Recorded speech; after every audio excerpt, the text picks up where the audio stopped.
Good afternoon, YouTubers. This is number 10 of GrumpyOldKen.com, the movie.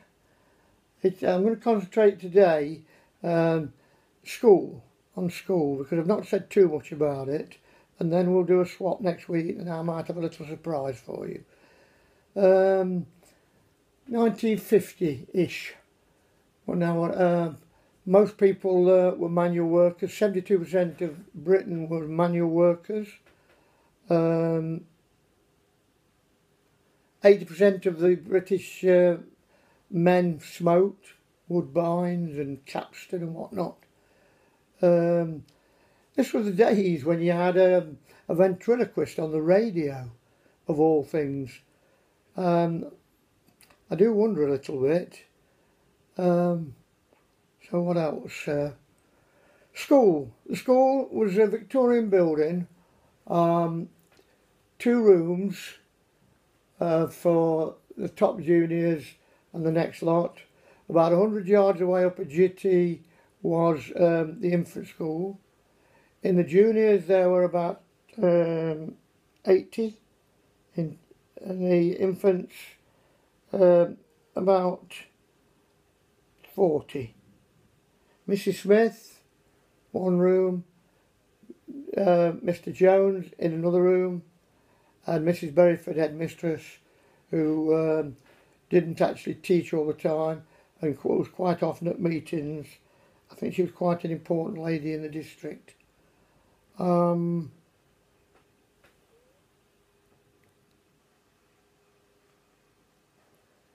did we do all day? The Commonwealth was important in those days. No, correct. The Empire on 24th of May, because we were still in charge, if you like, of a people abroad, and the Empire was very important. Who was in the Empire? Well, there were 450 million people.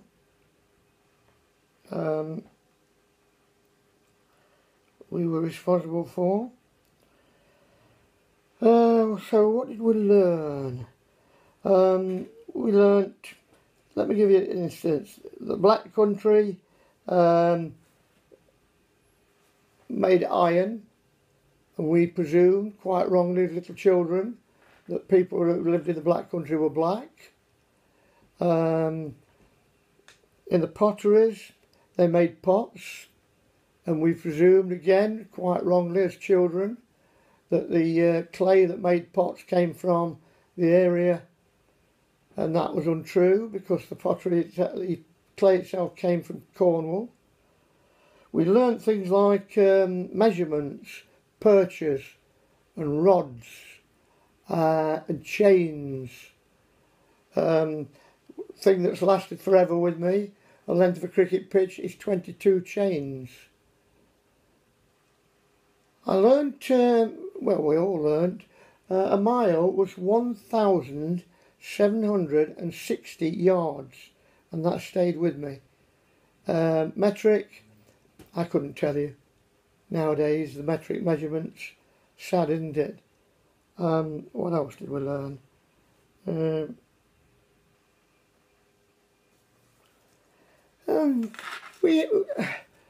We had a lot of trips out. No, that's not true. We had some trips out that stayed with me. If there was a ploughing match in the area, we went, with permission or without permission. They had a fund, let me think what it was called, Special Purpose Fund. And in the juniors, I remember going to 1, to see Hansel and Gretel, is it? The local town. 2, the Peak District, especially Little John's grave at Hathersage. 3, we went to the Mersey, to New Brighton. And that was about it. Remember that we hadn't been further than Skegness, most of us. So when you're learning all these things about foreign countries, etc., etc., in a way, it didn't mean as much as it should have done. But they tried hard, Mr. Jones and Mrs. Smith and Mrs. Beresford. Mr. Jones used to frighten me to death, especially if he bellowed at you. He was in charge of the toilet roll. Not very sensitive times. If you wanted to go to the toilet and the toilet roll, you had to ask Mr. Jones, because he had it in his desk. Your best bet was to go to the toilet before you came to school. The doors were often open on the school, and Charles used to go past on a bike. Charles was, I think, autistic probably. His bike had no tyres. It also had three wheels in line. It used to make a lot of noise. But it was a welcome distraction. Mr. Kedwood's digger stroke, not mower, for gardening. He had a small, what would you call it, small holding. And it used to make a chugging noise, you could hear it coming, especially with the doors open in summer. But school was school. What did we learn about the Black Country? Sheep from Yorkshire. I could look all this up, but it would be cheating in a way. And what is still, and what's lasted, has had to last over 70 years. Robinson Crusoe, Treasure Island. I can remember them reading. Was it Robinson Crusoe? Treasure Island? Anyway, the man who wrote one or the other, you'll correct me, I've no doubt, was a man called Daniel Defoe. And believe it or not, he came to Derby once in 17... I'm going to have to look this one up. 1727.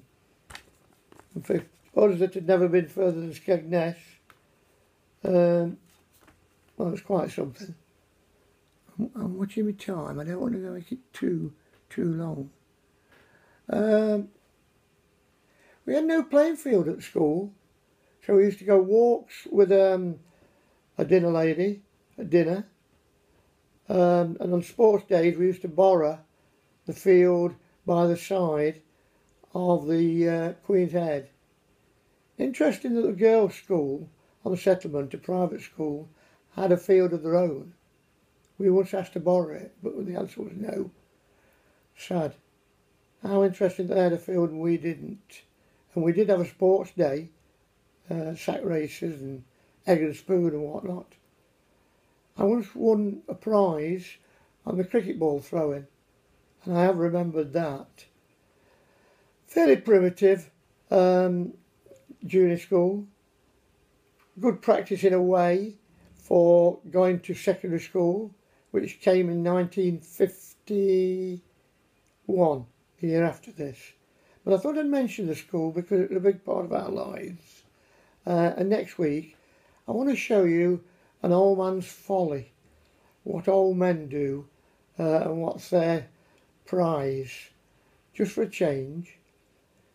A long time ago, 1950. I should say happy days. And they were.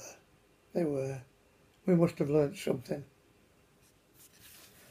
All right.